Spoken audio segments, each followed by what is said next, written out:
जादुई जूता की कहानी। एक शहर में सीता नाम की एक बहुत ही प्यारी लड़की थी। सीता बहुत बुद्धिमान थी और वह अपने पैरों से अपाहिज थी।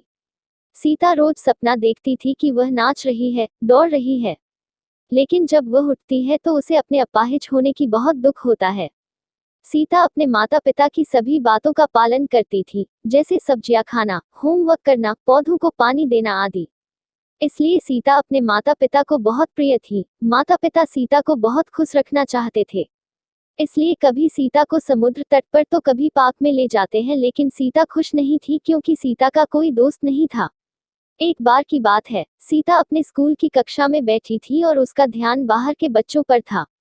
उसने सपना देखा कि वह भी बिना किसी सहारे के उन बच्चों के साथ खेल रही है। तभी अचानक टीचर की आवाज आई और उन्होंने बोर्ड पर लिखा, स्पोर्ट्स डे। टीचर ने सभी बच्चों से कहा, कल स्कूल में स्पोर्ट्स में डे है, सभी बच्चों को भाग लेना है। और बच्चों में से एक ने कहा, सीता को छोड़कर सभी भाग लेंगे क्योंकि वह तो चल ही नहीं सकती। टीचर ने कहा, बच्चे ऐसा नहीं बोलते, चलो सीता से क्षमा मांगो। और उस बच्चे ने सीता से माफी मांगी और सीता ने उसे माफ कर दिया।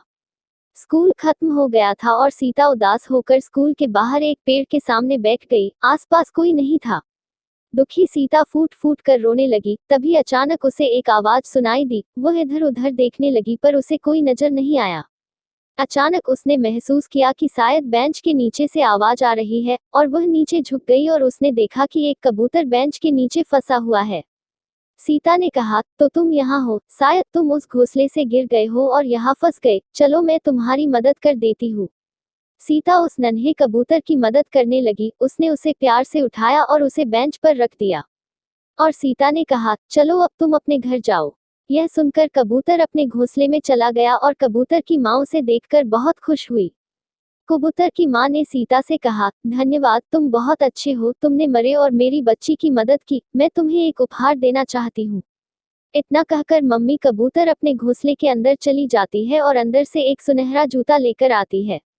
उन जूतों को देखकर सीता ने कहा, लेकिन मैं इन जूतों का क्या करूंगी, मैं तो अपाहिज हूँ। मम्मी कबूतर ने कहा, ये मामूली जूते नहीं हैं, ये जादुई जूता हैं।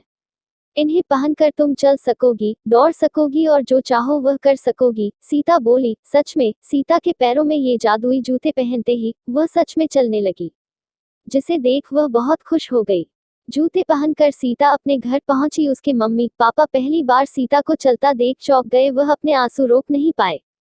सीता बोली, मैं अब चल सकती हूँ। और उसकी पापा ने पूछा, पर कैसे? सीता ने जवाब दिया, इन जादुई के वजह से मैंने एक नन्हे कबूतर की मदद की तो उस कबूतर की माँ ने मुझे यह जादुई जूते तोहफे में दी।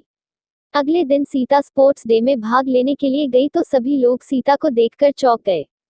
सीता ने रेस में भाग लिया और जादुई जूतों के कारण वह जीत गई। मम्मी कबूतर की जादुई तोहफा जादुई जूते सीता के जीवन का सबसे बड़ा उपहार था। उसके बाद सीता कभी नहीं रुकी। वह भागती, नाचती, वह भी बिना किसी के मदद से। अब सीता अक्सर मम्मी कबूतर और उसके बच्चे से मिलने आया करती हैं। सीता ने कहा, आपके दिए हुए जादुई जूतों ने मेरी जिंदगी बदल दी। अब मैं बिना किसी के सहारे चल सकती हूँ। अब सीता का हर सपना सच हो गया था और सीता खुशी खुशी अपना जीवन बिताने लगी। जादुई जूता कहानी से यह सीख मिलती है कि दूसरों की मदद करने से खुद की मदद होती है। यानी बच्चों, इस कहानी को पढ़कर आप उन सभी की मदद करें जिन्हें मदद की बहुत जरूरत है और किसी को मुसीबत में देखकर कभी नहीं भागना चाहिए, बल्कि उनका साथ देना चाहिए, जिससे भगवान आपके ऊपर खुश होंगे और आपकी सभी मनोकामना पूरी हो जाएगी।